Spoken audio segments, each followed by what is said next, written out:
welcome back to my channel. So today we are going to see how to download and install Tableau Public on our system. We will be also exploring Tableau Public interface and their different tool sections. So before downloading, we should know about it, like it is a free and downloadable software. It has a limited features compared to the Tableau desktop version. Tableau desktop version is a paid version. Because of this is a free and downloadable software, this software has some cons, like Tableau Public cannot connect to the database servers. So because of this reason, we are going to use Excel as a data source. So let's start downloading the software first.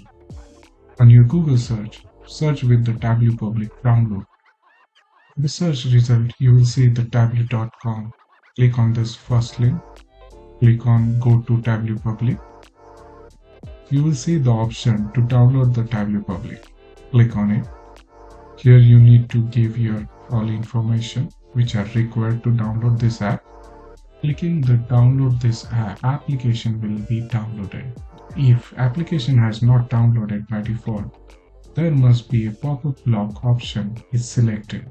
Click on this icon and click on allow all the pop-ups and click on done. Now click on Windows again here. The application will be downloaded. Now double click on downloaded executable file. Here click on have read and accept the terms and conditions. Click on install. Once the installation is completed, it starts automatically. This is how simple is downloading and installing the Tableau on your system. In next session, we are going to see different sections of Tableau application.